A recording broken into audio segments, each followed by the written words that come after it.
Ito ang inyong nurse ng bayan. Kaagapay ninyo sa mga natural, simple, at subok na halamang gamot mula mismo sa inyong bakuran.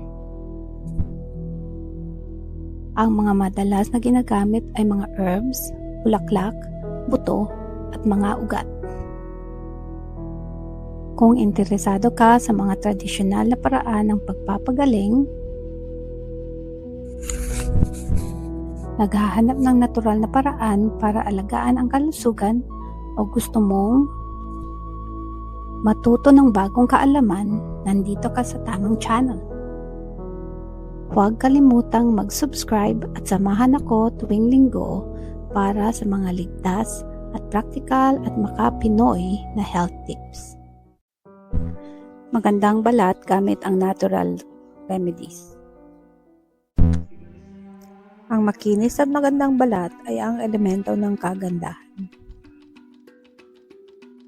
Ang malusog na balat ay tumutulong sa pagdamamon ng kagandahan.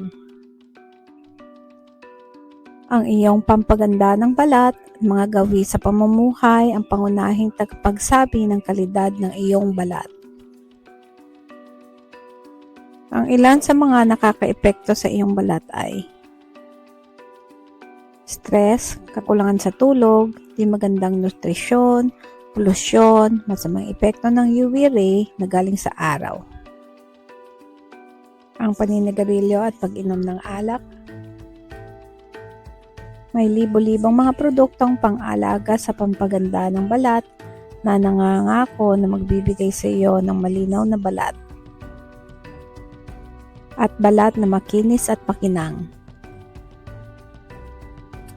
Sa halip na umasa sa mga produktong ito, maaari kang sumubok ng ilang simple at madaling lunas sa bahay. Upang mapabuti ang pangkalahatang kalusugan at anyo ng iyong balat,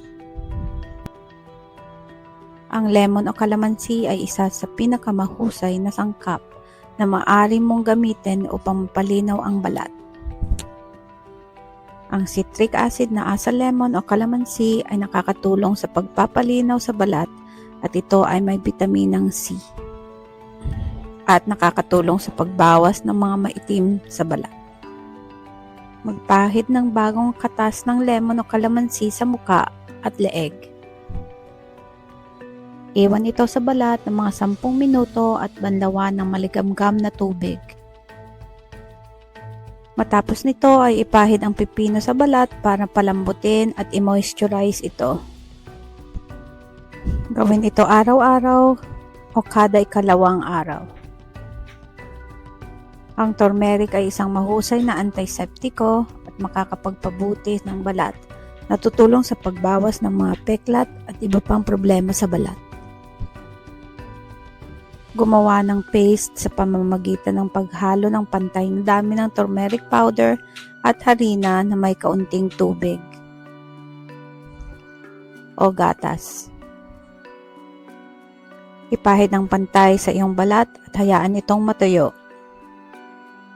Banlawan ang balat ng maligamgam na tubig, kuskusin ang balat ng dahan-dahan. Gamitin ito ng minsan sa isang linggo para pagpaputi ng balat at tulungan magtanggal ng mga peklat. Ang benepisyo ng aloe vera sa balat. Ito may sangkap na antibacterial at pumapatay ng bakterya na nagdudulot ng acne. Nakakatulong din sa iritadong balat at pampapagaling ng peklat.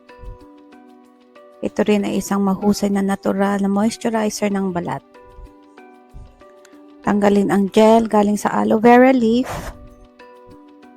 Ipahid ito sa mukha gamit ang cotton ball.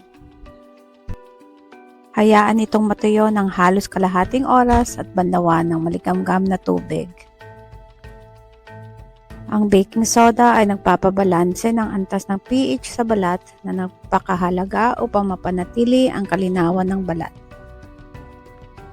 At tumutulong din ito sa problema ng acne at pimples. Ito din ay mahusay na exfoliating agent.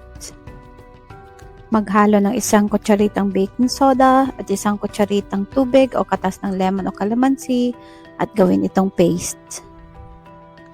Linisin ang iyong mukha at gamitin ng paste para ma-exfoliate ang balat. Ang pipino ay tumutulong sa pag-hydrate at may katangiang astringent na maganda sa balat. Ito ay magpapaganda sa itsura ng balat para ito ay magmukhang makinang. Hatiin ang preskong pipino ng manipis at ipahid ito sa iyong buong mukha. Iwan ito overnight at banlawan ng medyo mainit-init na tubig sa umaga pagkagising. Gawin ito ng araw-araw bago matulog. Mint o Herba Buena, ang laman ito ay menthol na may epektong nagpapalamig. Ang epekto nito ay malusog at kumikislap na balat. Ito ay nagpapagaling sa balat at tutulong sa pagpigil ng impeksyon.